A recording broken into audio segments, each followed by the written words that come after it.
Hey guys, tonight we step gently into the warm golden light of an ancient sunrise. You're standing right where civilization itself once stretched its sleepy arms, Mesopotamia. The air is still cool, scented faintly with damp earth and the distant smoke of morning fires. Around you, the Euphrates lazily ripples under the early rays, reflecting a sky so soft it looks painted. You're about to have breakfast, only not the kind you're used to. There's no coffee brewing, no toaster humming, no refrigerator humming in the corner. Just you, a wooden bowl, and the steady rhythm of a world waking up over 6,000 years ago. Oh, and yes, you probably wouldn't survive this. Between the unpredictable floods, scorpions, and the occasional hungry lion roaming nearby, breakfast comes with a certain urgency. So before you get comfortable, take a moment to like the video and subscribe, but only if you genuinely enjoy what I do here. And drop your location and local time down in the comments. It's always fascinating to see where everyone's listening from. Now dim the lights, maybe turn on a fan for that soft background hum. And let's ease into tonight's journey together. You trudge along the compacted dirt paths between clay brick homes. The world here moves slowly but deliberately. Farmers already haul woven baskets of grain toward town merchants, adjust their stalls, and somewhere a dog barks at a passing goat cart. The pace is soothing, hypnotic, even like the subtle hum of history breathing beneath your feet. The Fertile Crescent, an almost magical sliver of land that managed to balance between the chaos of nature and the ambition of humans. You can feel that balance humming beneath your sandals. The Tigris and Euphrates rivers have flooded recently, and as dangerous as those floods are, they leave behind rich, dark soil that breathes life into every seed planted. A woman passes by carrying a jar of water on her head, and you catch the faint aroma of roasted grain wafting from a nearby home. Breakfast is beginning. Historians still debate whether the Mesopotamians saw breakfast as we do a separate formal meal. Some argue that eating was simply opportunistic snacking as duties allowed.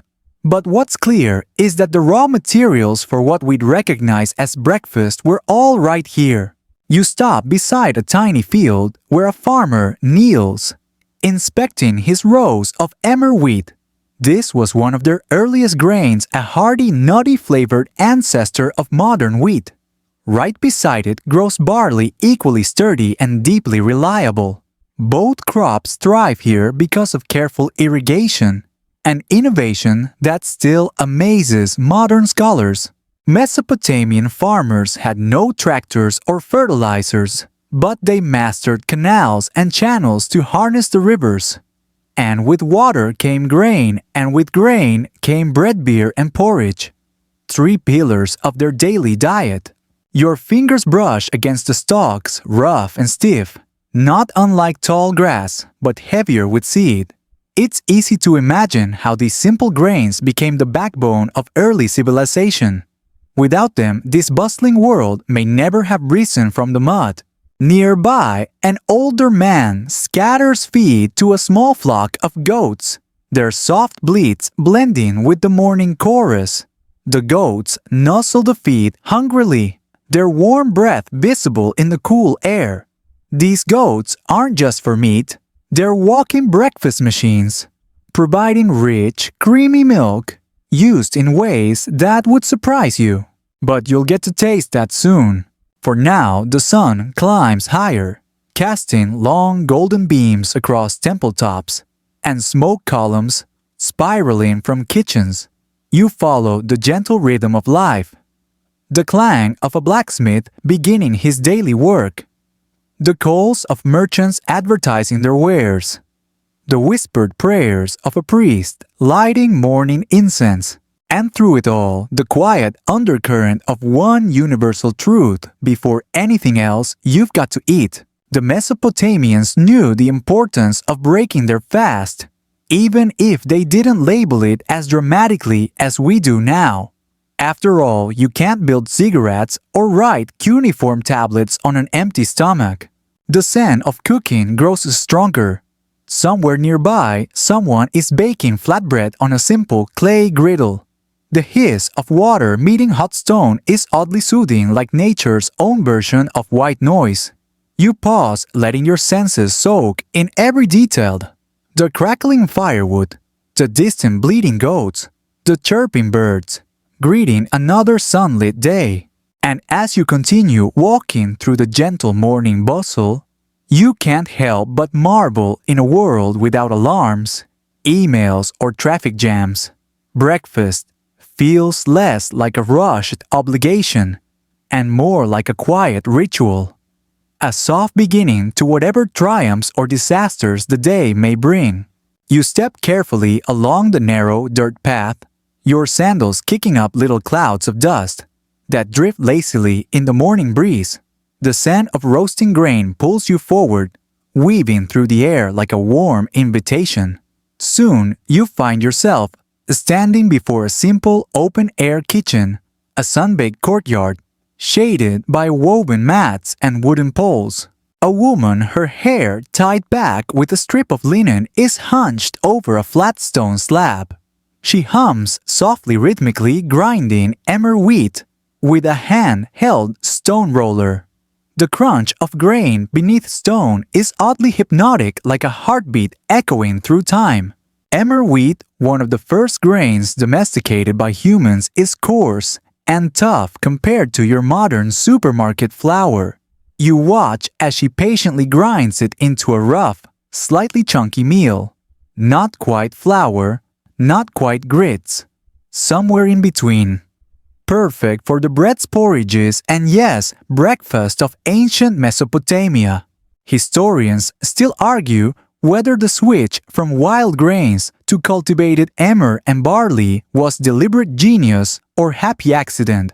Some suggest early foragers noticed the hardy seeds thriving near riverbanks and simply followed nature's cue. Others believe early humans, through endless trial and error, learned which plants yielded the most sustenance with the least risk.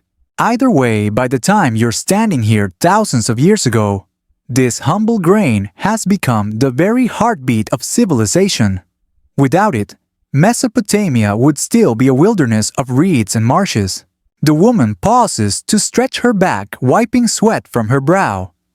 She glances at you with a faint smile, as though amused by your fascination with something so ordinary to her. Then she pours a little water into the ground meal, kneading it by hand until it becomes a pliable dough. You notice a small clay pot nearby, filled with fine sand, their primitive version of baking powder. The dough will be patted thin, almost paper-like, and cooked directly on heated stones. It won't rise into the fluffy loaves you're familiar with, but it will be warm, nutty, and satisfying. A young boy, her son, perhaps appears with a small basket of barley grains. He drops them into a larger pot, simmering over low flames. Barley porridge thickened with a bit of goat milk and sweetened with mashed dates simmers gently, its rich aroma floating in the air. You realize something: this is not a fast food culture. Everything here demands patience. From growing the crops to grinding the flour to cooking the meals, time is the invisible ingredient. In another corner of the courtyard, an older man tends to a few earthenware jars buried halfway into the cool soil. Inside, the cracked jars hold surplus grains protected from humidity and pests. Storage was a science in itself, balancing temperature, airflow, and accessibility. You glance around at the scene, so simple yet so precise. A system developed over centuries of trial, error, and hard-earned wisdom. Suddenly, a rooster crows nearby, startling a few pigeons into flight. You look up as they circle lazily, before settling back onto the clay rooftops. The world seems content in its quiet rhythm. The market hasn't fully woken yet. Priests are still preparing morning offerings. Farmers are only beginning to arrive with fresh produce. And here you stand, witnessing a scene that feels frozen in time. As you reach out and break off a small piece of the freshly cooked flatbread, its warmth seeps into your fingertips. You take a bite. It's chewy, earthy, and slightly smoky from the fire. No butter, no jam, just honest pure grain. A breakfast that tastes like history itself. Historians today still debate how much variety an average Mesopotamian breakfast really offered. Some argue that most commoners stuck to these basic staples: flatbread, barley, porridge, and occasionally dried fruits, while others insist that markets offered a surprising range of options even for ordinary citizens. The woman ladles out a small bowl of barley porridge for you. As you taste it, the flavors bloom, creamy, slightly sweet, and deeply comforting. The mashed dates add a honey-like richness, and the goat milk rounds it out with a smooth, almost buttery finish. It's not the pancake stack you might crave, but for this world, it's a feast. And as you sit under the woven canopy, savoring every bite, you begin to understand why this simple meal was enough to fuel the builders of temples, the scribes of epic tales, and the farmers who coaxed life from the land. Because here, breakfast isn't about indulgence. It's about quiet preparation for the day ahead, a gentle beginning, before the demands of kings, gods, and floods take over once more. You rise slowly from your seat, the warmth of the porridge lingering in your belly as the gentle hum of morning life grows louder around you. The market square nearby is beginning to stir, merchants setting out their wares, animals bleeding in their pens, and the faint clinking of pottery stacking up in preparation for the day's trade. As you wander closer, a familiar scent floats toward you, sweet, thick, and a little sticky. You follow your nose to a small wooden stall where an elderly man carefully slices open clusters of golden dates, their glossy skins glistening under the rising sun. He works with practiced ease, his gnarled fingers deftly removing the pits before tossing the soft flesh into a shallow clay basin. A young helper stands beside him, crushing the dates with a smooth stone pestle until they break down into a dark, syrupy mash. You watch as the thick paste slowly begins to shine under the pressure, forming what will soon become one of Mesopotamia's favorite sweeteners, date syrup or silan. Modern historians still marvel at how resourceful these ancient cooks were. With no refined sugar, no maple syrup, and certainly no artificial sweeteners, the Mesopotamians turned to dates, a natural treasure of the region. Loaded with sugars, vitamins, and minerals, dates offered not just energy but preservation. Their sticky syrup could be stored, transported, and drizzled onto everything from flatbreads to porridge. You watch as the helper adds a splash of warm water and begins to stir, thinning the mixture into a glossy, pourable liquid. The air smells rich and caramel-like, almost too decadent for this humble setting. Yet here in Mesopotamia, this was an everyday luxury, sweet but practical, nourishing, yet comforting. The merchant offers you a small wooden spoonful. You taste it cautiously, and instantly the flavor bursts forth, deep molasses-like sweetness with a hint of fruitiness that lingers on your tongue. It's not cloying or artificial, but warm and grounding like liquid sunshine. You glance around and notice other customers arriving. Women with baskets of flatbread, children clutching small clay cups, even a young temple scribe tucking a jar of syrup into his satchel. Clearly, this sticky elixir is as popular now as it was back then. Historians still debate whether date syrup was mainly a sweetener or a form of preservation. Some argue it functioned like honey, extending the shelf life of fruits and grains. Others suggest it was prized more for its immediate culinary use. The truth, as usual, is probably somewhere in the middle. After all, when you live in a world where food can spoil quickly, under the relentless Mesopotamian sun, every drop of preservation counts. You walk further into the market, noticing how date syrup finds its way into so many breakfast dishes. A baker brushes it over freshly baked barley buns, giving them a glossy sheen. A young boy dips dried figs into a small pot of syrup, his fingers sticky but his grain white. Even a humble farmer spoons it into his morning gruel, stirring slowly as the sweetness melts into the steaming porridge. Of course, not everyone had equal access to such treats.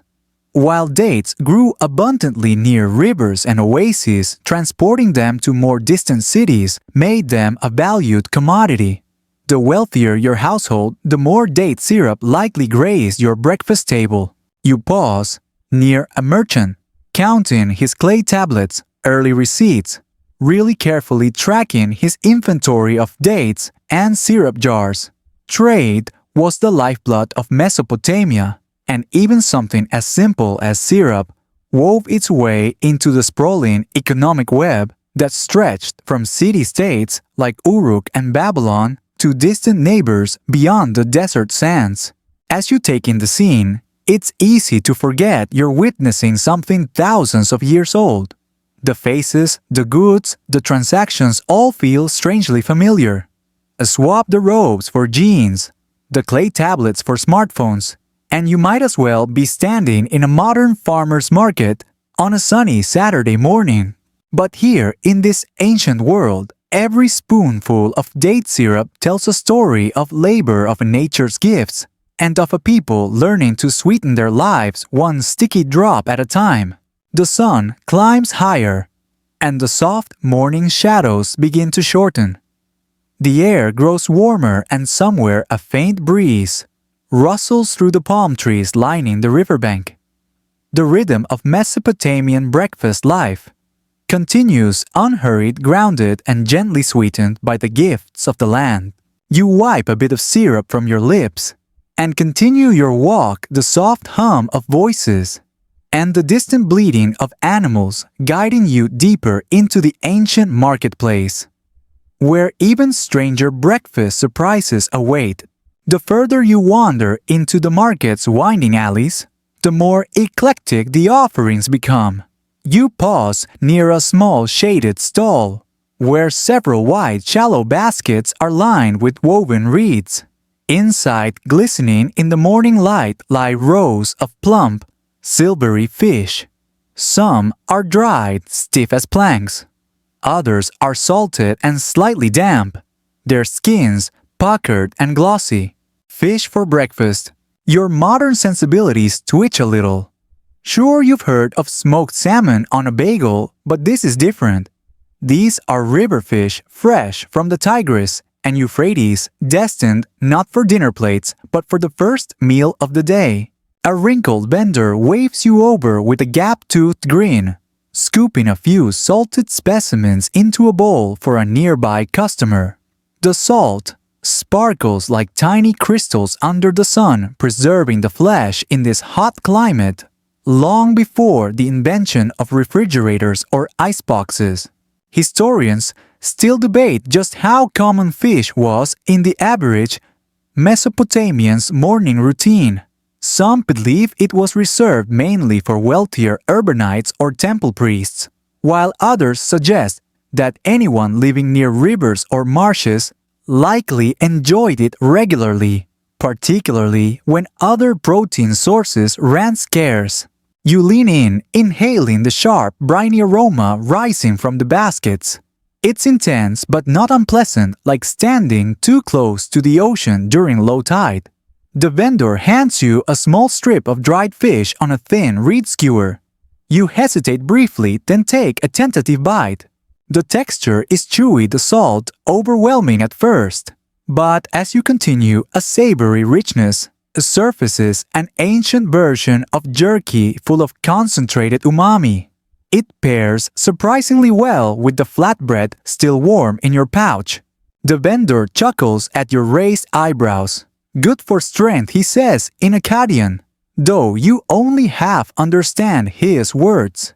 He gestures broadly to his own wiry frame as proof. Whether or not this counts as persuasive marketing is debatable. As you chew thoughtfully, you notice a few locals pairing their fish with small clay cups of watered-down beer. Yes, beer at breakfast. But hold that thought, we'll get there soon. Back to the fish for now. In a nearby corner, a young girl helps her mother prepare a slightly more elaborate version of this fishy breakfast. The fillets are soaked briefly in a mixture of date syrup and vinegar, an early attempt at balance between sweet-sour and salty flavors. The mother places the marinated strips on a flat clay pan, cooking them gently over a small flame until the sugars caramelize, darkening the flesh and releasing a mouth-watering aroma. You can't help but marvel at the ingenuity. With so few ingredients, fish, salt, dates, vinegar, they build something surprisingly sophisticated. Not quite sushi, not quite candied fish, but somewhere in between. The sweet-sour glaze cuts the salt beautifully, transforming something harsh into something quite inviting. Modern archaeologists have unearthed clay tablets listing recipes and trade inventories, some of which mention fish prepared with combinations of vinegar and honey or date syrup. Were these early cookbooks or simple records for temple kitchens? Historians still argue over whether these texts were meant to preserve culinary art or just keep track of temple pantry stocks. You glance beyond the fish stalls where clusters of fishermen haul in morning catches. Reed boats bob gently on the river's surface as men cast wide nets into the slow-moving waters. The Tigris and Euphrates teem with carp, catfish, and even species long banished from modern waters. Some fish, like the now extinct barbus, once dominated these rivers, their disappearance another quiet extinction in the slow ebb of time. The fishermen work in quiet coordination, calling out softly to one another, pulling the nets taut and scooping their slippery prizes into reed baskets. Nearby, children run along the banks, giggling as they chase tiny crabs that scuttle between rocks. You wonder how many of these simple morning scenes were repeated unchanged for thousands of years. The tools, the recipes, the quiet satisfaction of food gathered with one's own hands, all of it humming in sync with the natural world. Your guide, an elderly man who's been trailing you with quiet amusement, leans in and whispers, "Fish make gods happy." You raise an eyebrow, prompting him to explain. In Mesopotamian religious practice, offerings of fish were often made to certain deities, particularly those linked to water and fertility. The goddess Nanshi, for example, was associated with fishing, justice, and prophecy. Fish weren't just breakfast, they were part of a divine relationship with nature. He chuckles. Eat well, pray well, live long. As the sun continues its steady climb, the scent of roasting fish mingles with the earlier aroma of baking flatbread and simmering porridge. The market hums louder now, alive with chatter, trade, and laughter. You continue your slow stroll, senses buzzing with flavors both strange and comforting. And somewhere in the distance, you hear the faint clink of clay mugs being filled. The next stop on your breakfast journey approaches. You follow the faint clinking of clay mugs through a narrow alley shaded by woven reed mats.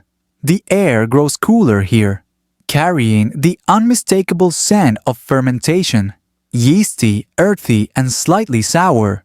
It's not unpleasant, but rather curious, like a bakery tucked inside a damp cellar. As you round the corner, you stumble upon a small open courtyard where several men sit. cross-legged, each holding a squat, wide-mouthed clay jar. They chat softly as they sip the cloudy liquid inside. One man waves you over, offering a cup with a friendly nod. Inside the vessel swirls a pale, foamy brew, thin beer or kas, as the Mesopotamians called it. Yes, beer for breakfast. You hesitate. Your modern instincts recoil slightly. Beer at sunrise.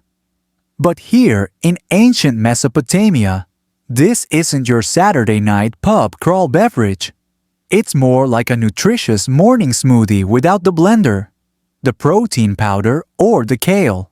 You take a careful sip. The flavor is mild and bready, almost like watered-down oatmeal with a hint of tartness. Suspended barley husks tickle your lips, reminding you that filtering wasn't exactly a perfected science yet. And thankfully, the alcohol content is low, barely enough to make anyone tipsy this early. Historians still debate how alcoholic these brews truly were.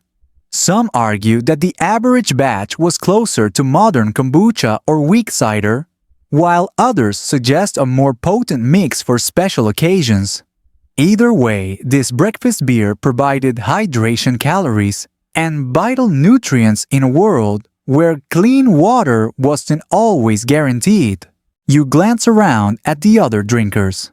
Farmers, merchants, even young apprentices share in this morning ritual. The communal vibe is almost cozy, not a drunken revelry, but a gentle social beginning to the day. In a corner, you notice a woman stirring a large fermentation vat. She tosses in soaked barley cakes, essentially loaves of partially baked grain, that served as a primitive malt starter. The yeast, wild and free in the warm air, feeds greedily on the sugars, converting them into alcohol and bubbles. It's simple science, or rather simple magic as the Mesopotamians might have seen it. After all, they had no microscopes to study yeast. They simply knew that when you soaked grain long enough, it turned into this comforting, nourishing drink. You sip again, the sourness, giving way to an odd comfort. The drink is filling its grainy body, providing slow-burning energy to fuel long hours of labor under the sun.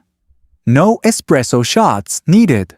Interestingly, some clay tablets from Sumer and Babylon describe dozens of beer varieties. Scholars today still debate whether these lists represented actual recipes, poetic hymns, or ritual inventories.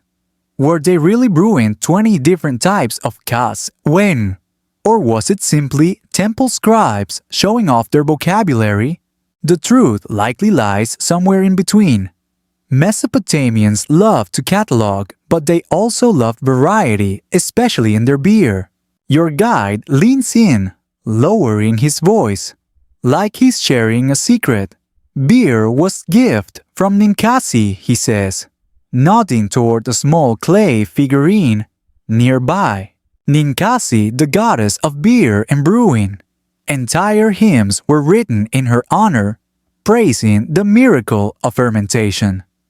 The hymn to Ninkasi, discovered by archaeologists, is one of the oldest surviving beer recipes.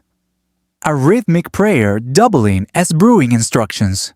Worship and brewing were deeply intertwined. You glance at the figurine, a simple female form with exaggerated hips, likely representing abundance. It sits nestled among barley sheaves and small votive offerings, tokens of gratitude for successful brews and safe fermentations.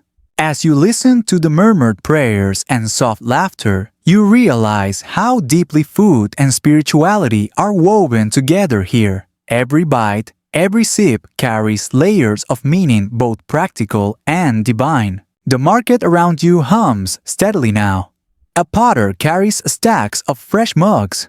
A butcher prepares cuts of goat meat, and children chase each other through the maze of stalls, their giggles echoing off mud brick walls. And through it all, the thin beer flows, poured generously into waiting cups, shared among neighbors, fueling conversations about crops, gods, and the quiet dramas of daily life. You finish your cup, handing it back with a nod of thanks. The man refills it without asking his weathered face, creased into a permanent smile. Clearly, refills aren't frowned upon here. As the sun pushes higher into the pale blue sky, you feel the gentle weight of the morning's feast, settling in flatbread porridge, date syrup, salted fish, and now beer. Not bad for a civilization that still believes lions lurk just beyond the city walls. You rise slowly, stretching your back as a soft breeze stirs the dust at your feet. The morning is far from over, and there's still more of Mesopotamia's forgotten breakfast table waiting to be rediscovered. Ahead, the scent of spices floats faintly on the breeze, teasing your curiosity with the promise of something rare and exotic. You move deeper into the bustling market, where the air grows dense with an entirely different aroma, warm, rich, and tinged with mystery. The scent wraps itself around you like silk. Spices, exotic, precious, and faintly magical. In front of you stands a merchant's stall, draped in fine linen. Small clay bowls display a dazzling array of powders and seeds. Some are instantly familiar. Tiny black mustard seeds, golden turmeric, but others are more elusive. Fragments of cinnamon bark, glossy cardamom pods, dried coriander. You inhale deeply, and for a moment, your senses blur. The aroma is powerful, foreign, and oddly comforting all at once. Spices like these were not native to Mesopotamia. They traveled vast distances, carried by camel caravans, snaking along the early arteries of what would later become the Silk Road. Even at this early stage in history, trade routes whispered across deserts and mountains, bringing these exotic treasures from India, Arabia, and beyond. Historians still argue over how widespread these luxury imports were in daily life. Some suggest that only the priestly elite and wealthy merchants had access to such extravagance. Others believe small amounts trickled into common households, perhaps as rare treats on special occasions. The merchant behind the stall, his beard neatly oiled and his robe spotless, notices your interest. He grins, scooping a tiny pinch of powdered cinnamon onto a flatbread for you to taste. You take a cautious bite. The bread's earthy warmth mingles with the soft, sweet burn of the cinnamon. It's subtle but enchanting, elevating the simple grain into something far more elegant. You chew slowly, savoring the blend of familiar and unfamiliar. Rare, the merchant says, tapping the small bowl with one finger. Caravan from the east. Very long journey. You nod, understanding the silent message. Every pinch of spice represents not just a flavor, but a journey. A fragile cargo carried across scorching deserts, through bandit-infested passes over roaring rivers. Each seed and sliver of bark tells a story of risk, wealth, and patience. You notice a few other shoppers gathered at the stall. A young scribe selects a handful of cardamom pods, likely for a temple ceremony. An older woman inspects dried sumac, perhaps for a medicinal tonic. Even here, amid simple breakfasts, spices play multiple roles: culinary, spiritual, medicinal. Some scholars suggest that the Mesopotamians believed certain spices held protective powers. Cloves and cinnamon may have been burned as offerings or used to mask the less pleasant aromas of crowded city life. There's even debate over whether some spices were used in early embalming or purification rituals. The line between kitchen and temple was thin. You pause, watching as a young boy helps his father unload fresh shipments from a reed basket. Tiny cloth bundles tied with twine contain precious cargo dried ginger bits of cassia bark, crushed peppercorns. Each bundle is carefully weighed using simple stone scales before being added to the merchant's inventory. recorded on clay tablets stacked neatly behind him. The record-keeping is meticulous. Mesopotamians loved lists. From grain rations to temple donations, from taxes to recipes, everything was documented with cuneiform precision. Some of these buried tablets have survived for thousands of years, giving modern historians rare glimpses into the culinary world you're now wandering. You step aside to let another customer approach your mind, still buzzing from the complex flavors dancing on your tongue. Even without modern globalization, Mesopotamia was already experimenting with culinary fusion, blending local grains, riverfish date syrups, and now faraway spices into meals that would make any modern foodie pause in admiration. Your guide leans close again, speaking in a hushed, almost reverent tone. Temple priests say cinnamon cools the blood, good for the heat. You glance at the merchant who smiles knowingly. Whether or not that's true, you can imagine how such beliefs offered comfort during the scorching Mesopotamian summers.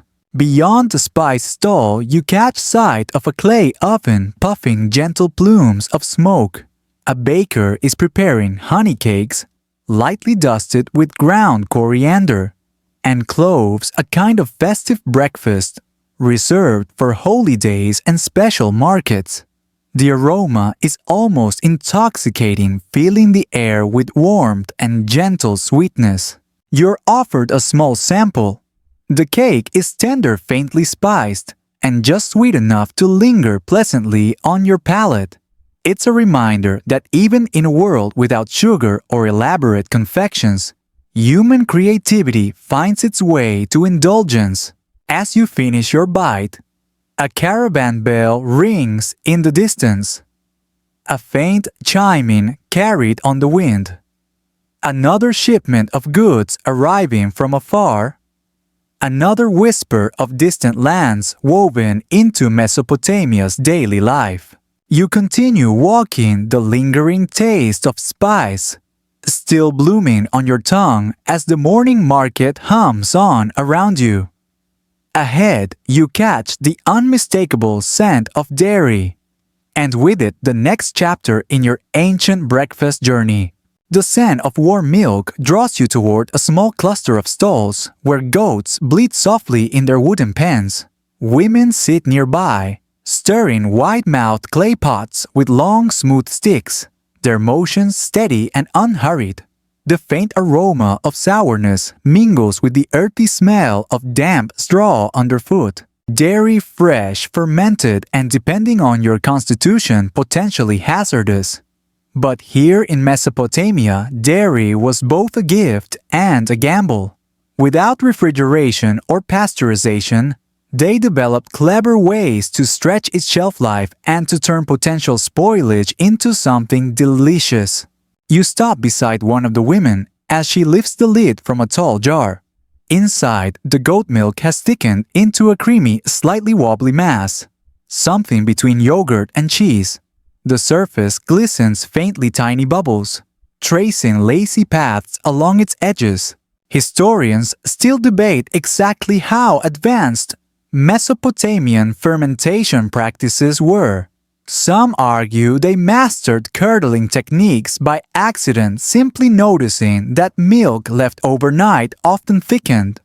Others suggest they intentionally seeded fresh milk with remnants of previous batches, creating stable cultures that allowed for controlled fermentation. The woman scoops a wooden spoonful into a shallow bowl and offers it to you. You lean in, cautious but curious. The texture is rich and smooth, far more decadent than its humble origins suggest. You taste it carefully, slightly tangy cool, and incredibly satisfying in the rising heat. She smiles, sprinkling a pinch of ground cumin over the top, before handing you a small wedge of flatbread. The combination is unexpectedly delightful, the creamy tang of the fermented milk, balanced by the warm spice and chewy bread. Your guide whispers, good for the belly. And he's not wrong.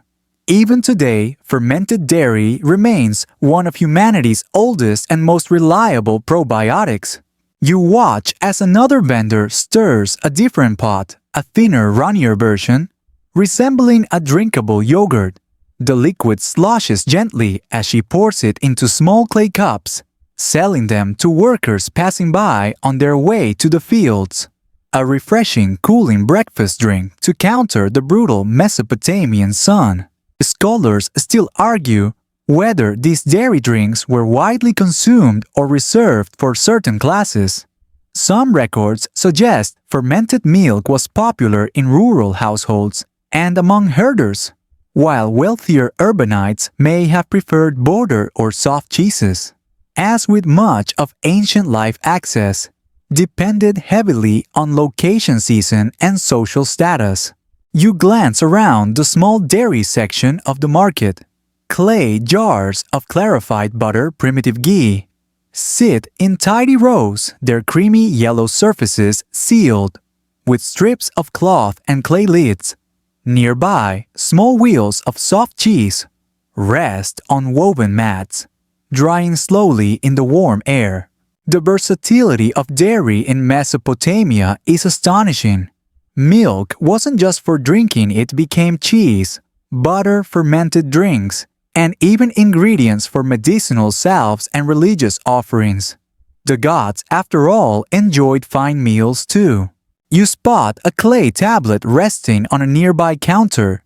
Its neatly etched cuneiform lists offerings made to the goddess Ishtar, dates, flatbread fish honey, and curdled milk. Sacred breakfasts prepared not just for sustenance, but for divine favor. Your guide chuckles softly. Happy gods, happy harvest. The dairy stalls hum with quiet purpose. Women exchange news while stirring their pots. Children giggle as they sneak taste from ladles. An old man softly plays a reed flute in the corner, his melody weaving gently through the morning air like a lullaby.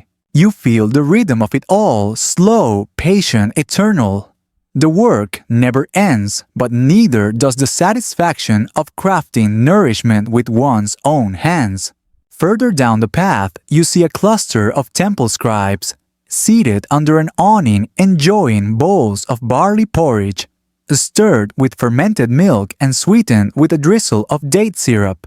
Their clay tablets rest beside them, half-finished ledgers and prayer inscriptions waiting for attention. You pause, considering how modern breakfasts often feel rushed, disposable, a blur of packaging and screens. But here, every bite connects to the land, the animals, and the gods themselves. Eating is not simply consumption, it's communion. As the sun rises higher, casting sharper beams through the woven canopies, you wipe your hands clean and step forward. Ahead, the towering ziggurat looms in the distance, its layered bricks catching the morning light. The market grows busier as more citizens flood in, each carrying their own quiet morning rituals. And as your stomach settles comfortably full yet still curious, you sense that your breakfast journey has only begun. There are still mysteries waiting in the shadow of those ancient temples. You leave the dairy stalls behind, the creamy tang still lingering faintly on your palate. As you weave through the growing market crowd, your ears catch a low chant carried on the breeze priests at morning prayer. The towering ziggurat ahead seems to hum with their voices, its shadow falling like a protective hand over the bustling city. Closer now, you spot another small gathering, this time of priests and their attendants. Clay bowls, baskets of grain, and pitchers of liquid sit neatly arranged on woven mats. But it's the scent that catches you, a familiar malty sweetness that blends oddly with the sacred atmosphere. The priests are drinking beer. Again. Yes, beer returns like an old friend that refuses to leave the party. But here in the shadow of the ziggurat, this beer has a slightly different role. It isn't just breakfast, it's ritual. And for many, it's both. One priest stirs a tall narrow jar with a long reed straw. You step closer and peer into the cloudy liquid swirling inside. This version of kas looks even thicker than what you sampled earlier. Bits of floating barley mash circle lazily with each gentle motion. A pungent aroma rises, a heady blend of yeast grain and faint sourness. Historians still debate whether the beer used in temple offerings was intentionally stronger or more refined than the everyday brews. Some argue the gods received only the best. Others point to records of massive brewing operations connected to temples, suggesting that even offerings were prepared in bulk like any other commodity. Your guide leans in again, his voice dropping to a whisper. Ninkasi watches here. You glance at a small altar nearby, where tiny clay figurines of Ninkasi sit beside offerings of grain and beer. The goddess of brewing is treated with reverence bordering on affection, both provider and protector. And as strange as it seems to your modern mind, beer in ancient Mesopotamia wasn't just tolerated at breakfast, it was encouraged. Its nutritional value was undeniable. Packed with carbohydrates, B vitamins, and precious calories, it served as both sustenance and refreshment, especially in a world where clean water was often unreliable. You're offered another reed straw by one of the priests. The reed acts as a primitive filter blocking the larger barley hulls floating in the brew. You sip. This batch is richer, thicker, almost like drinking warm, slightly fizzy oatmeal. It's feeling more than intoxicating. Nearby, temple scribes jot down detailed inventory records on clay tablets, documenting every jar brewed, consumed, or offered. The bureaucracy of breakfast is alive and well. Mesopotamians weren't just inventing food, they were inventing paperwork.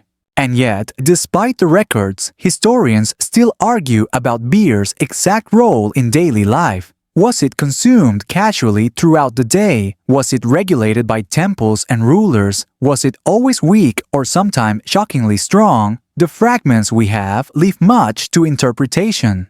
You watch as a group of laborers collects their morning rations, small bowls of barley flatbread, and a daily allotment of beer ladled carefully into clay cups. This isn't just breakfast, it's payment. Many workers receive part of their wages in food and drink, a system that kept the workforce fed and the economy humming. A group of young boys run by, laughing, each carrying a small jar of beer to deliver to their fathers at the construction site nearby. The lines between mealwork and worship blur so seamlessly that you begin to wonder if they even saw them as separate. One of the older priests approaches, placing a gentle hand on your shoulder. His eyes twinkle as he speaks softly. Beer is life, he says, with the kind of sincerity usually reserved for poetry or prayer. And in many ways, he's not wrong. You glance back toward the towering ziggurat as a soft breeze catches the prayer flags strung along its terraces. The chants continue to rise, mingling with the everyday murmur of merchants, farmers, bakers, and brewers, all connected by the invisible threads of breakfast, commerce, and faith. The sun now hangs high enough to chase away the last of the morning cool. You stretch your legs, your belly comfortably weighted with the odd, but surprisingly harmonious combination of porridge, flatbread, fermented milk, date syrup, salted fish, and beer. Yet, even as you feel full, your curiosity refuses to settle. Because ahead, beyond the chanting priests and bustling scribes, you sense another layer of breakfast, still waiting, a quieter, thicker, almost sacred simplicity, bubbling gently in large clay pots. The porridge of the priest calls. The chants behind you soften as you drift toward the center of the temple district, where the pace of the morning slows into something even more deliberate. Here, under shaded awnings and mud-brick alcoves, the aroma of slowly cooking grain swirls through the warm air, a rich, nutty perfume that clings to your senses like a gentle embrace. You approach one of the large clay pots, where a priest's assistant stirs steadily with a long wooden paddle. The thick mixture inside bubbles, lazily, releasing small puffs of steam that catch the sunlight like tiny silver clouds. Porridge, but not the bland, watery oatmeal you might expect. This is barley porridge arsalu, the ancient staple of Mesopotamian tables, and particularly of temple offerings. Rich feeling and almost ceremonial in its preparation, this dish holds a special place in the quiet rituals of the ziggurat's shadow. Historians still debate whether porridge was primarily temple food or everyday sustenance. Some argue that the best barley was reserved for temple kitchens, feeding both gods and priests, while others suggest variations of the dish were enjoyed by nearly everyone from farmers in their reed huts to kings in their palaces. You're handed a small clay bowl still warm to the touch. The porridge is dense, its surface speckled with softened barley grains floating in a creamy, almost glossy swirl. You lift a wooden spoonful to your mouth, feeling its weight before tasting. It's deeply satisfying. The texture is chewy and soft at once, with a subtle sweetness from added date syrup and an unexpected hint of spice. Perhaps ground coriander or cumin, both common additives. Each bite lingers a slow release of earthiness and warmth that seems designed not just to feed your body but to calm your mind. Your guide whispers with a smile, priests say it pleases both stomach and gods. In the nearby shade, scribes carefully tally the day's offerings. Baskets of barley are counted and recorded their weight, pressed into clay tablets for safekeeping. You spot dozens of these tablets stacked neatly in mud-brick shelves, an archive of both devotion and agriculture. Mesopotamians were meticulous about grain.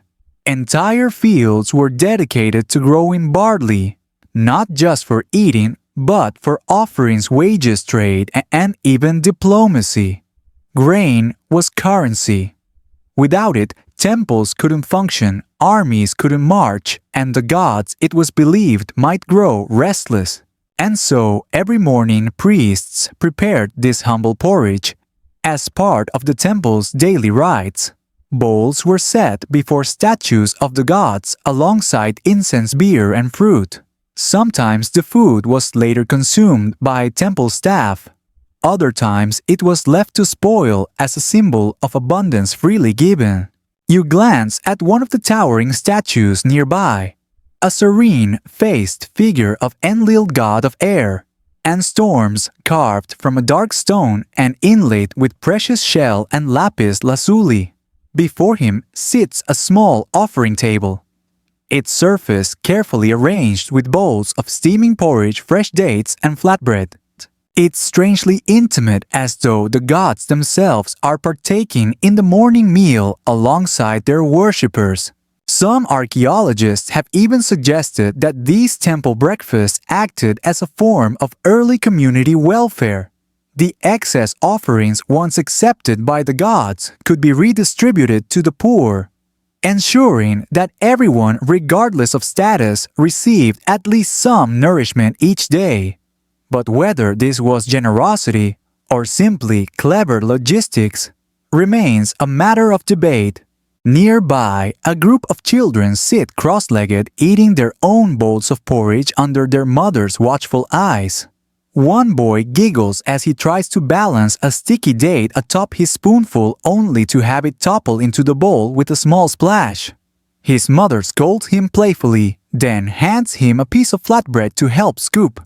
You can't help but smile. Despite the passage of thousands of years, some breakfast moments remain universally familiar.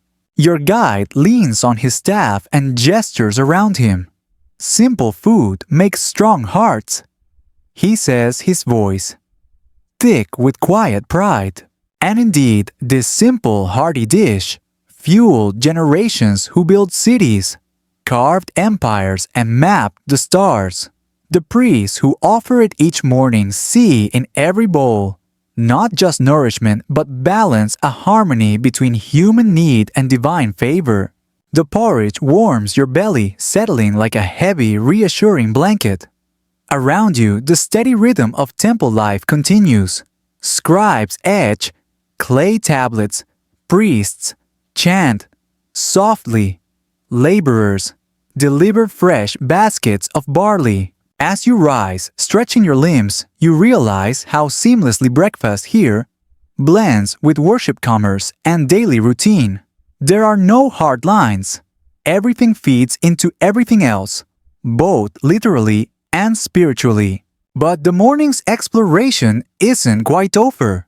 Beyond the temple walls, you catch a tantalizing new aroma, one that whispers of distant lands, rare luxuries, and merchants bold enough to chase profit across burning deserts. The spice trail calls once more. You step through the towering gates of the temple district and find yourself back among the vibrant chaos of the open market, where colors, sounds, and scents swirl together like the early currents of a mighty river. The sun now hangs higher, casting bright golden beams that dance off polished clay pots and woven baskets bursting with trade goods. But it's not the shimmer of pottery that pulls you forward. It's the unmistakable perfume of imported spices, stronger now, richer than before. These aren't the local herbs you encountered earlier. This is something far more rare. Something that's traveled weeks, sometimes months, across unforgiving deserts, through mountain passes and over foreign rivers, to arrive right here at this moment on your breakfast journey. Ahead, a merchant's stall stands shaded beneath a fine linen canopy, its edges weighed down with polished stones. The merchant himself wrapped in pale loose fabrics to shield against the growing heat smiles as you approach. Around him, clay jars sit like little treasure chests, their contents hidden under carefully knotted cloths. He lifts the cover of one jar with a practiced flourish, and suddenly the air between you blooms with a warm, sweet scent, cinnamon unmistakable, but with a complexity that hints at its exotic origin. Next, he opens another. Inside are small green pods, smooth and fragrant. Cardamom. You've stumbled into the quiet heart of Mesopotamia's spice economy. Historians still debate the exact routes these spices traveled to reach here. Were they brought directly from India, passed hand to hand through layers of middlemen, carried by daring Arabian merchants across sea routes that skirted deadly reefs? The precise paths remain foggy, but the result is undeniable. These flavors made their way into even the breakfasts of ancient Sumer. The merchant offers you a small pinch of ground cardamom to smell. You lean in and inhale deeply. The aroma is sharp yet floral, bright with hints of lemon and eucalyptus, a sharp contrast to the earthier notes of barley and dates that have defined your morning so far. How far has this traveled? You ask, half expecting silence. But the merchant grins, pointing eastward with a slow sweep of his hand. Many moons, he says simply. The precious nature of these spices cannot be overstated. In a world without global shipping, refrigeration, or mass production, a single clay jar of cardamom or cinnamon represented enormous wealth.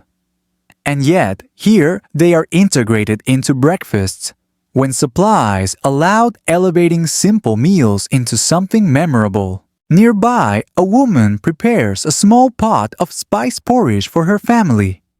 She stirs barley slowly, adding a careful sprinkle of cinnamon and a few crushed cardamom pods into the bubbling mixture. The sweet and spicy aroma that rises could easily belong to a modern cafe rather than a 4,000-year-old market stall. You watch as she ladles the thick porridge into shallow bowls, topping each with a small drizzle of date syrup. Children gather eagerly, their eyes wide as the steam curls up from their bowls like wisps of incense. Some scholars argue that this early fusion of flavors marked Mesopotamia's first culinary experiments in global taste. While most citizens relied on barley dates and goat milk as their staples, the wealthier elite and the temples could afford to introduce these rare flavors into ceremonial meals and special breakfasts. The merchant continues unveiling his wares. Dried ginger from India, crushed coriander, even tiny wrinkled peppercorns black as polished stone. Each one a miracle of survival and trade. You notice a small clay tablet displayed proudly on his stall, an inventory list scratched in neat cuneiform, tracking each spice's weight and price. This isn't just a breakfast market. It's a small node in one of humanity's earliest trade networks. A fragile, yet astonishingly efficient web of commerce that linked distant lands long before maps were fully drawn. Your guide leans in again. Spices are not just for taste. He whispers, his voice lowering conspiratorially. They heal. They protect. Indeed, many ancient Mesopotamians believed these exotic powders carried not only flavor but power, capable of easing stomachaches, warding off evil spirits, or ensuring fertility.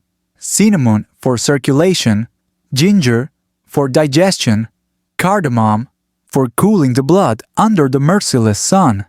Some beliefs were grounded in observation, others in hopeful superstition. Historians still debate how much science versus magic fueled these early medicinal uses. But either way, the belief was real, and the demand for these exotic treasures remained constant. As you sample another spoonful of gently spiced porridge, you marvel at how easily these flavors transcend time. The warm sweetness of dates, the gentle spice of cinnamon, the floral burst of cardamom. It's a breakfast you could serve today, and most wouldn't suspect it came from the kitchens of ancient Ur or Babylon. The crowd grows denser now. Merchants haggle over prices. Camels groan under new loads. Scribes rush by with tablets tucked under their arms. The market swirls with energy, both ancient and somehow entirely familiar.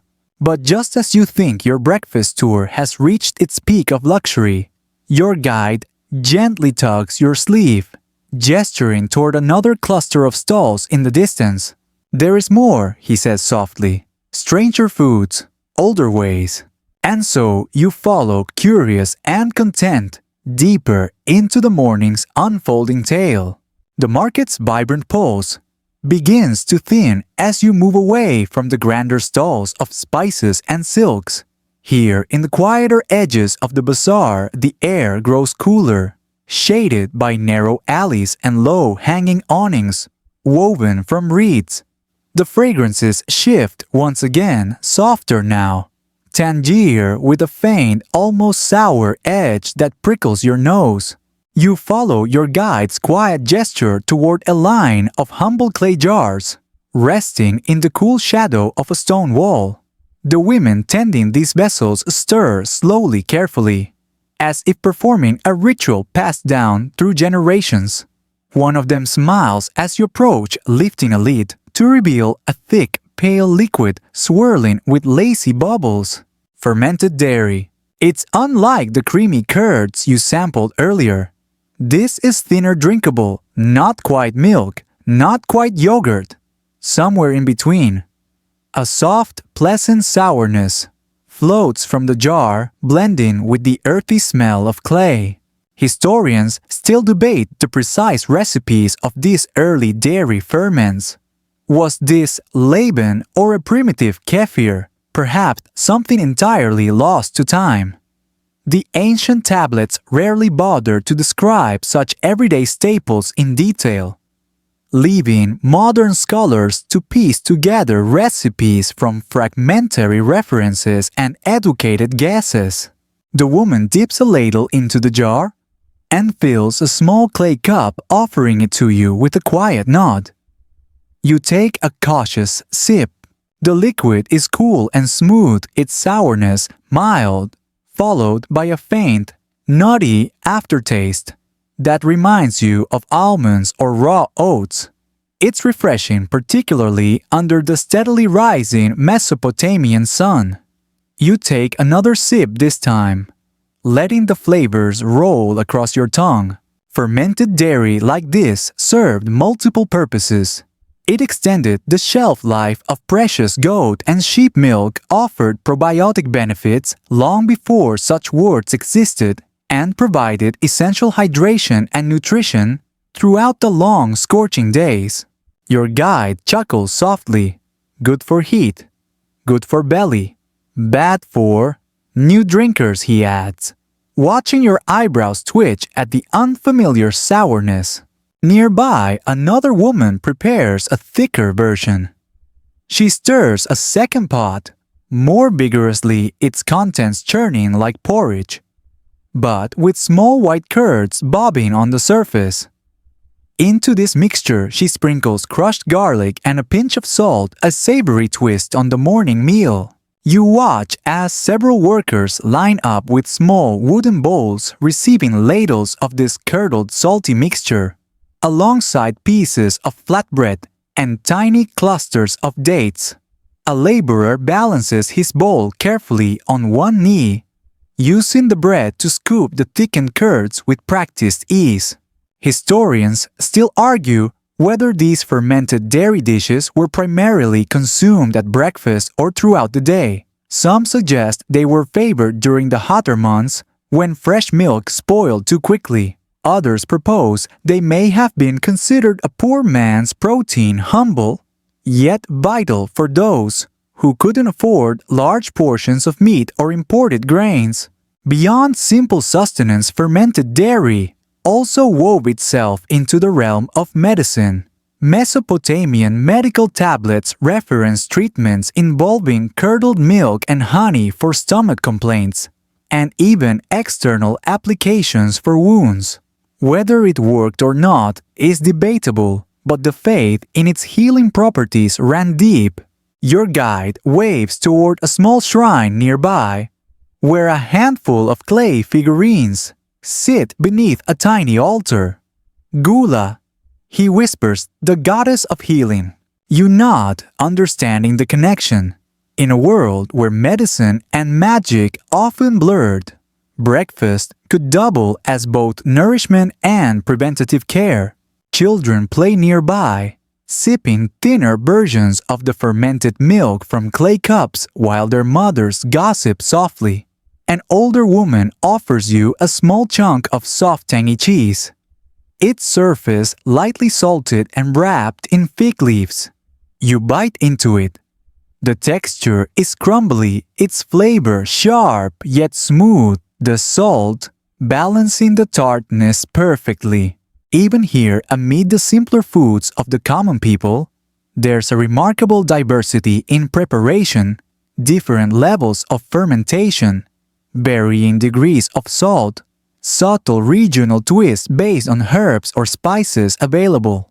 And yet, as unique as these preparations feel, they echo across time. You realize that you've tasted shadows of these same flavors in modern yogurts, kefirs, and cheeses, the descendants of these ancient experiments still living quietly in your world. As you finish your cheese, the gentle hum of morning chatter continues around you. Birds call from the rooftops. The breeze stirs the hanging mats.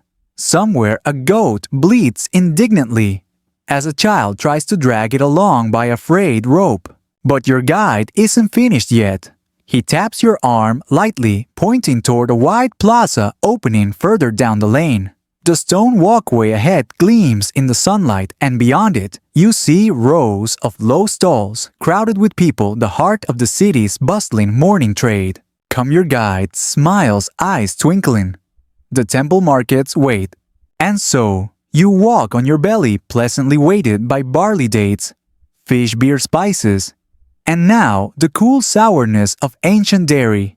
Each step takes you deeper into the pulse of Mesopotamia's forgotten breakfasts and closer to the temple markets where morning commerce and devotion dance side by side.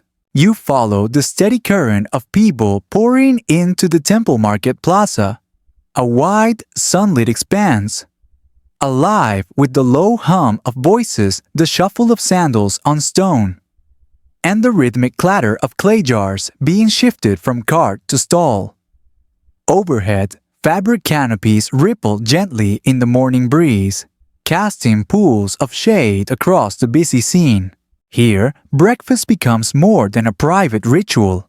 It's commerce, it's public, it's alive. Unlike the quiet courtyards and narrow market lanes you've already explored, the temple market feels like Mesopotamia's beating heart. And just like your own heartbeat, it pulses with a rhythm that's both calming and constant. Stalls line the plaza's edges in neat rows, each one showcasing different layers of this ancient city's breakfast menu. Freshly baked flatbreads stacked like warm golden discs, barley grain shimmering in shallow baskets, jars of date syrup gleaming like liquid amber beneath the sun. And there, of course, the omnipresent beer, thick, frothy, ladled generously from tall clay vats into mugs and bowls. Your guide gestures proudly, as though presenting the very center of the universe. Here, he says, the day begins. You pause near a group of bakers who work with hypnotic efficiency. They pat, stretch, and slap discs of dough onto blistering hot griddles, each slap producing a soft hiss as moisture hits the stone. The scent of toasted grain swirls through the plaza, mixing with the tang of fermenting beer and the honeyed sweetness of dates. One of the bakers offers you a piece of flatbread, its surface is still hot and pliable.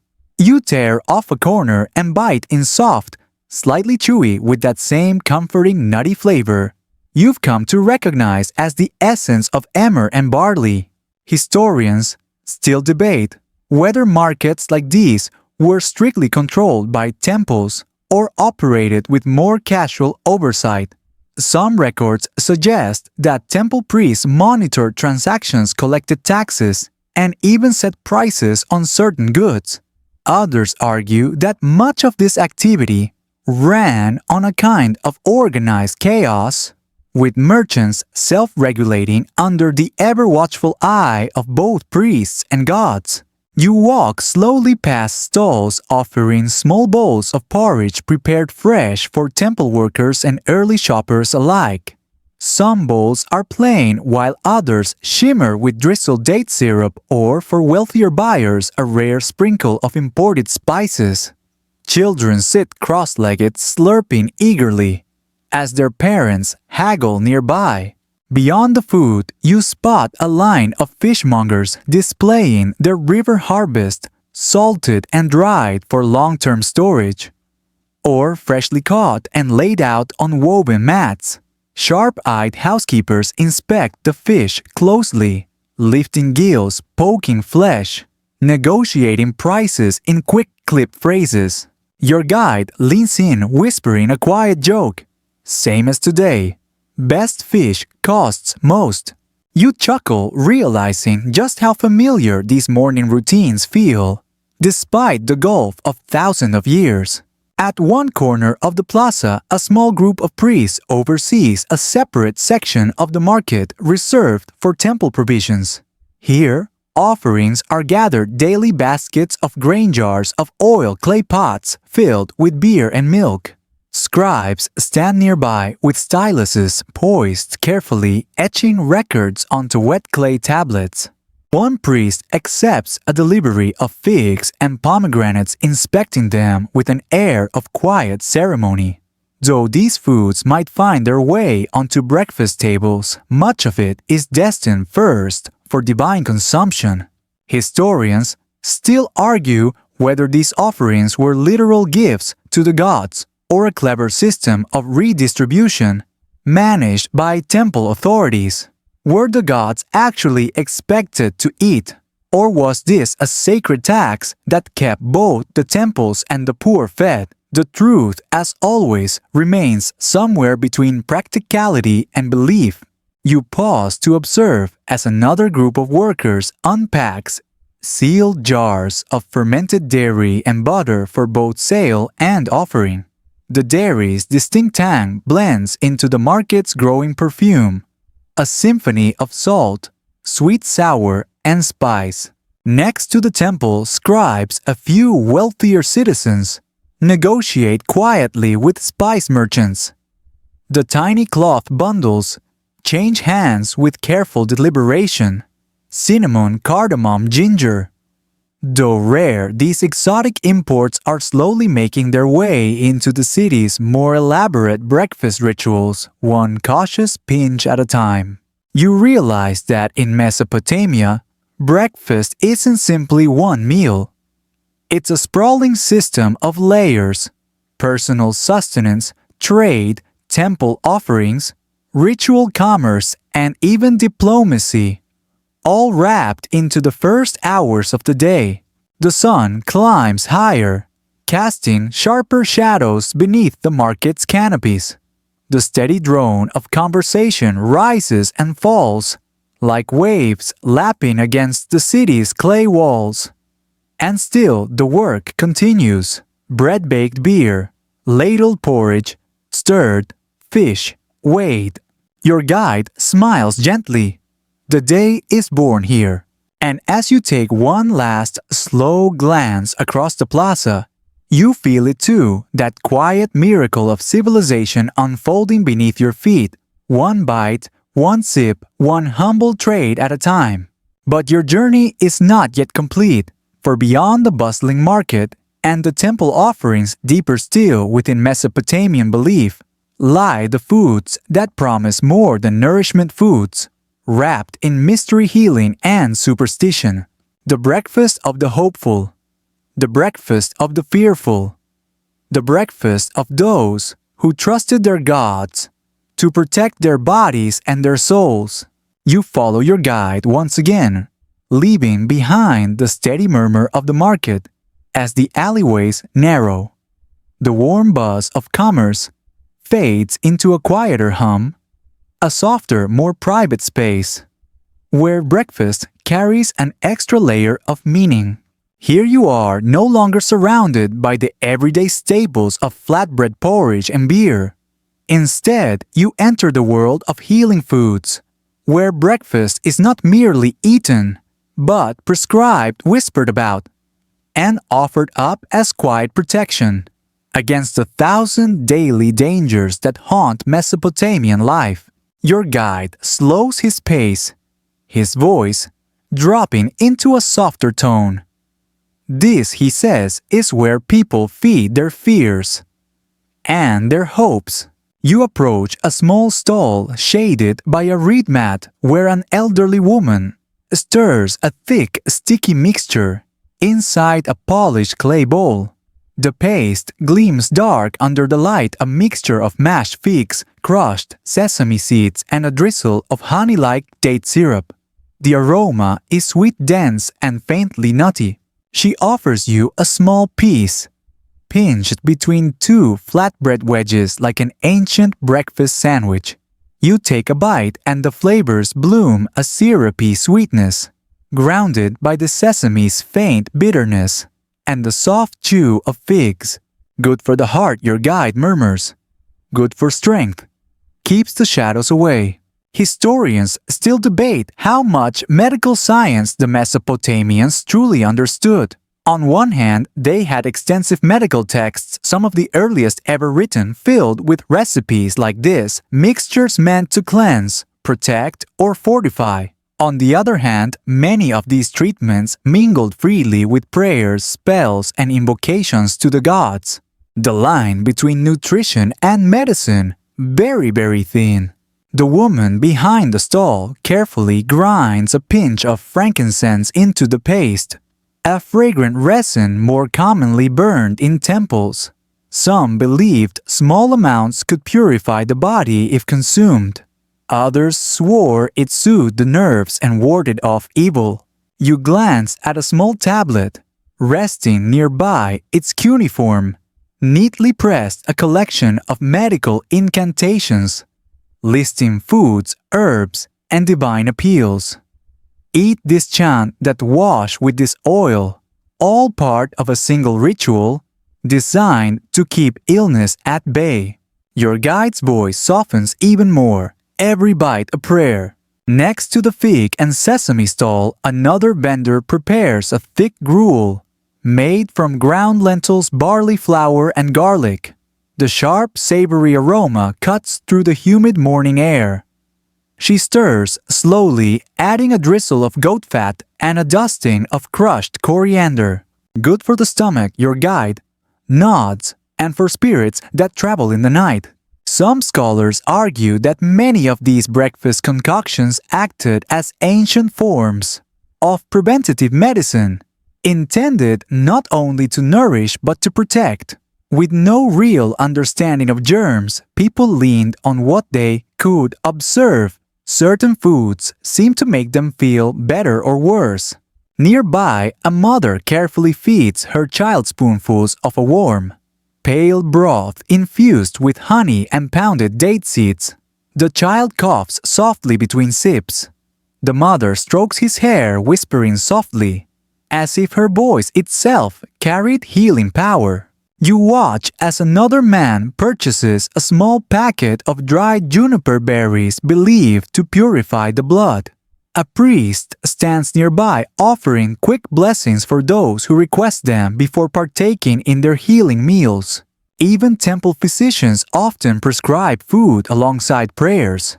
The gods might be praised, but so too were figs, garlic, sesame, and dates, all considered gifts directly from divine hands.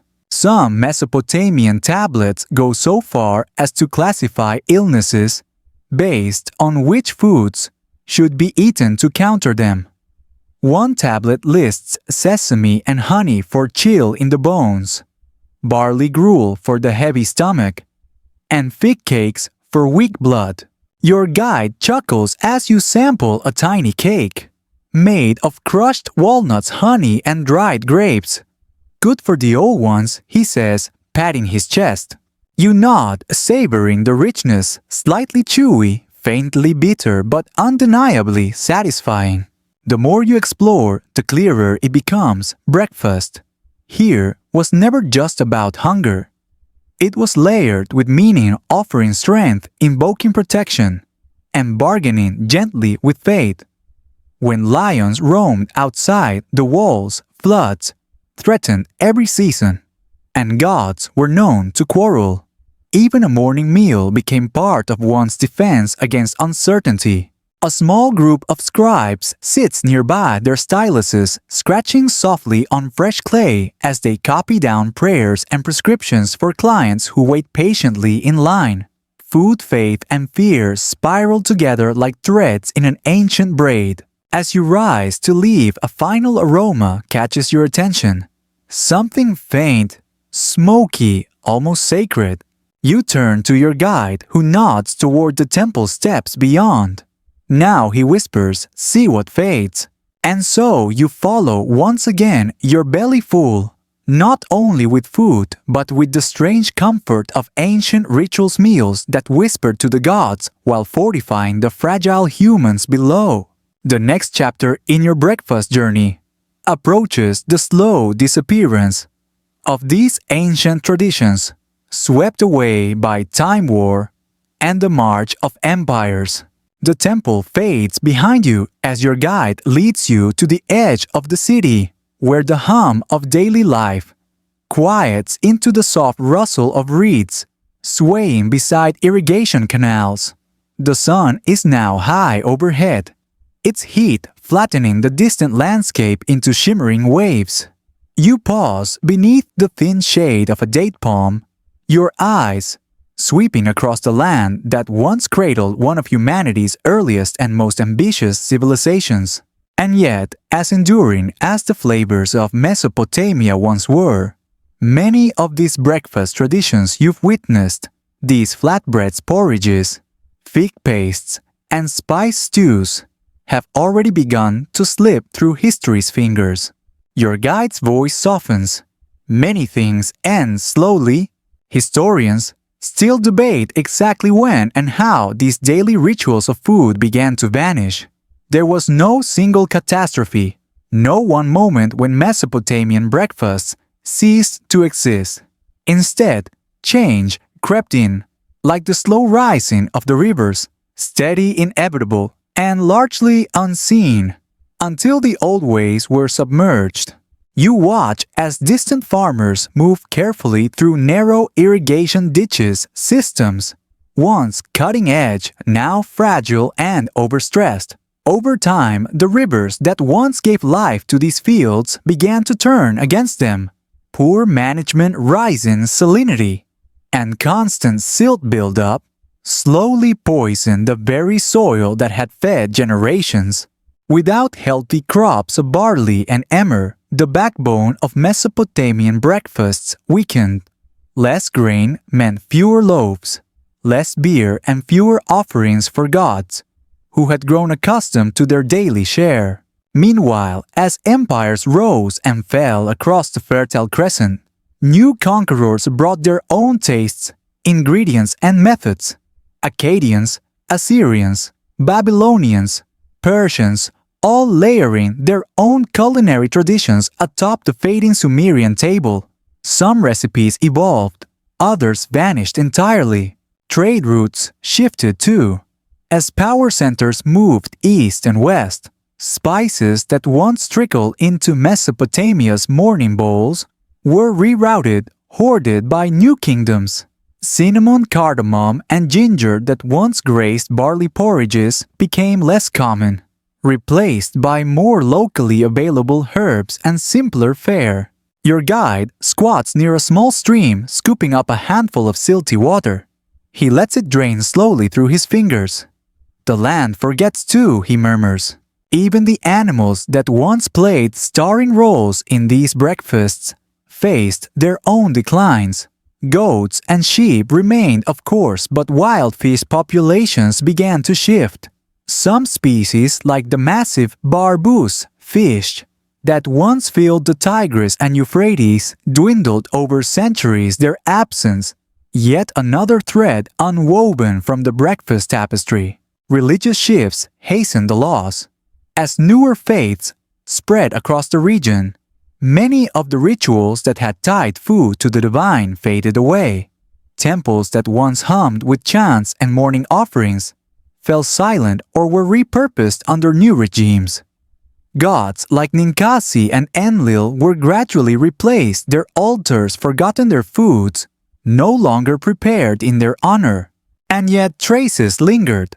You watch as a woman along the path offers her child a bowl of barley porridge, sweetened with dates remarkably unchanged from what you tasted earlier. In a tiny reed-roofed shop, a man kneads simple flatbreads by hand, slapping them onto a hot stone, just as his ancestors did. Even as great empires crumbled, small households quietly preserved fragments of these ancient flavors. Because while civilizations rise and fall, mothers still feed children. Workers still hunger before labor. And humans always seek comfort in the familiar rhythm of food. Some modern scholars argue that Mesopotamian breakfasts never truly disappeared, but rather dissolved into the regional cuisines that followed. They became the ancestors of modern Middle Eastern breads, porridges, yogurt drinks, and honeyed sweets that still nourish millions. Your guide rises and dusts off his hands, glancing toward the horizon, where faint outlines of ruined ziggurats stand like broken teeth against the sky. Old gods sleep, he says.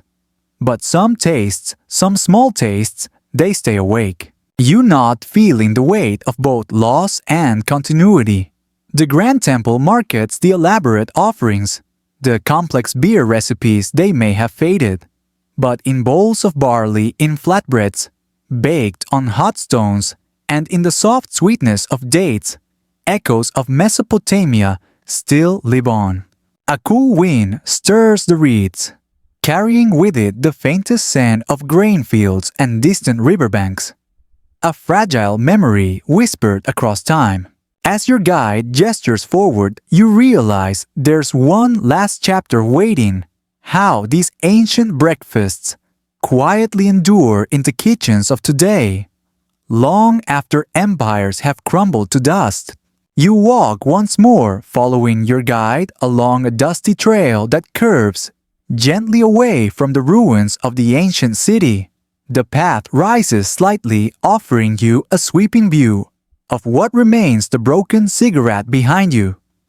The faint outlines of ancient irrigation channels, scattered clay fragments beneath your feet, all silent witnesses to breakfasts long since eaten. But even in this quiet, something persists. Your guide pauses, sweeping his hand across the distant horizon. The old ways. Not gone, just hiding. And indeed, if you listen closely, you can still hear faint echoes of Mesopotamia's forgotten breakfasts alive in modern kitchens across the world. Take, for example, your morning cereal, often sweetened, sometimes infused with honey or dried fruits. In many ways, it's a descendant of those early barley porridges stirred beside clay hearths. Swap the emmer and barley for oats or wheat flakes, and the connection is surprisingly clear. Or the humble flatbread still baked daily in countless homes across the Middle East, India, and parts of Africa. Whether you call it naan, pita, or lavash, that same instinct lives on simple dough, heated on a stone or griddle, eaten fresh while still warm and fragrant. Even date syrup Ceylon remains a beloved ingredient in many modern kitchens. Drizzled over yogurt, blended into smoothies or swirled into cakes, its ancient sweetness endures, connecting us to the farmers who first crushed ripe dates beneath heavy stone rollers thousands of years ago. Your guide chuckles, sensing your thoughts. We forget names, he says softly, but not taste. Consider fermented dairy to days. Yogurts, kefirs, and soft cheeses still echo. Those first jars of curdled goat milk stirred carefully in shaded courtyards. The ancient practice of preserving milk through fermentation remains one of the most enduring culinary legacies of all. Even the idea of beer at breakfast, though unthinkable now in most places, carries an odd little afterlife. Modern kvass, certain low-alcohol barley drinks, and even some malt-based health tonics still borrow faintly from the ancient Mesopotamian logic that grain-based brews can nourish as well as refresh. Scholars today continue to debate just how many of our present-day dishes carry direct threads to Mesopotamia. Was it continuous evolution, independent rediscovery, or simply shared human creativity, repeating familiar solutions across time and place? The lines blur, but the echoes remain.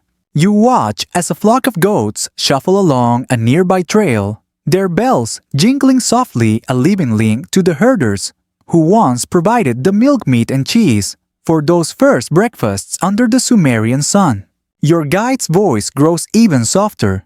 The world forgets temples, but kitchens remember. You glance at your own meals, your breads, your fruits, your yogurts and sweeteners, and realize that you carry Mesopotamia with you more often than you think.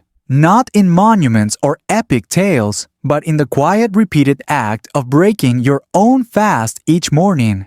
The great ziggurats may crumble, the gods may sleep, but food, the simple human act of gathering, preparing, and sharing, endures. The wind picks up slightly, carrying the dry scent of earth and distant water. A bird calls overhead its wings, slicing through the hot air in a lazy arc. The city behind you fades gently into the shimmering horizon, but its presence lingers not as stone, but as memory. You feel a kind of peace settle over you, a full-circle comfort that while empires fall, breakfast remains. Your guide smiles one last time, his voice barely more than a whisper now. Eat well. And the past eats with you.